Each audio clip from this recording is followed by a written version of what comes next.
Have you ever found yourself doing the exact opposite of what someone told you, just because they said, "Don't do it"? That, my friend, is the magic of reverse psychology. It's a fascinating and subtle way to influence people, without them even realizing it. Today, we're diving deep into what reverse psychology really is, how it works, common techniques, and most importantly, how to use it ethically to create positive change in your life and relationships. Ready to unlock the power of subtle persuasion? Let's get started. Section 1. What is reverse psychology? At its core, reverse psychology is a communication strategy where you encourage someone to do something by suggesting the opposite. It taps into a natural human desire to assert independence and resist being controlled. Think about a rebellious teenager. When a parent says, "Don't stay out too late," the teenager might push the limits, just to prove they can. Reverse psychology works by subtly playing on this psychological reactance, the urge to resist restrictions. But here's the important part: reverse psychology isn't about tricking or manipulating others. Instead, it's about understanding how people think and react to influence. It respects their autonomy while guiding them toward a desired behavior. Section 2. The power of subtle persuasion. What makes reverse psychology so powerful is that it's subtle. Instead of direct commands or nagging, it gently nudges people by offering them choice, often the choice to do the opposite. This removes pressure and makes them feel in control. This approach can encourage behaviors like quitting bad habits, improving teamwork, or even increasing motivation. For example, in sales and marketing, you might see ads saying, "Not everyone can handle this challenge," inviting customers to prove they can. Or a fitness coach might say, "I bet you can't finish this workout," sparking a competitive drive. Because reverse psychology respects autonomy, people don't feel manipulated, they feel empowered, which is why it's so effective. Section 3. Common techniques of reverse psychology.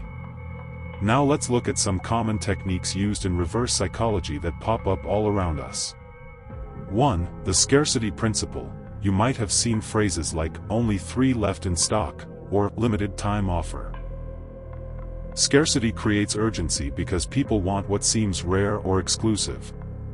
It's like saying, "You probably can't get this," prompting the urge to act fast. 2. The forbidden fruit effect. This is when something is made off limits or discouraged, which ironically increases its appeal.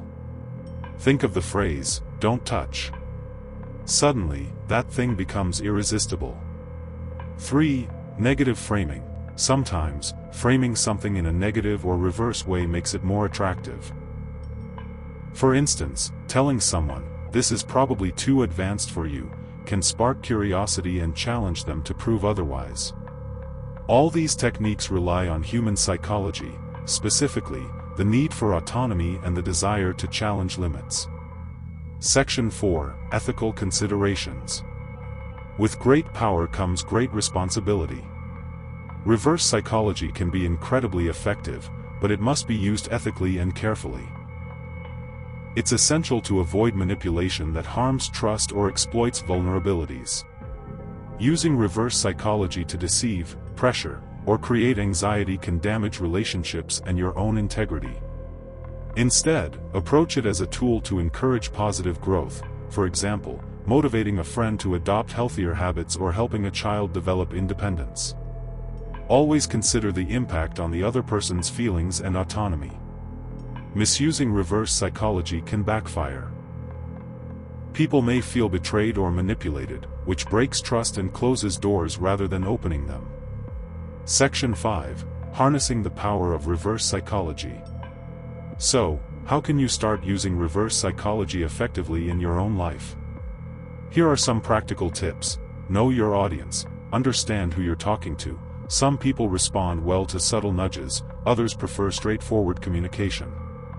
Use gentle language. Frame your statements playfully or as challenges rather than commands. For example, "I'm not sure you'll want to try this," instead of, "You must try this."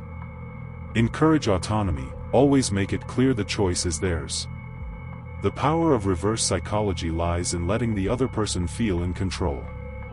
Be genuine. Use reverse psychology only when you genuinely want the best for the other person, not just to get your way. Observe and adapt. Pay attention to reactions and be ready to switch tactics if it's not working. Start small, try it with friends, family, or even in casual conversations, and notice how people respond.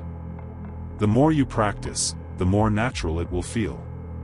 Reverse psychology isn't magic, it's a clever way to tap into human nature and guide choices with subtlety and respect. When used ethically, it can strengthen relationships, motivate positive change, and open doors that direct commands often close. So next time you want to inspire someone, remember, sometimes, saying the opposite is the best way forward. If you found this video insightful, please give it a like, share it with someone who could use a little subtle persuasion, and subscribe for more psychology and self-improvement tips. Use the power of reverse psychology wisely, and watch the positive impact it can have on your life.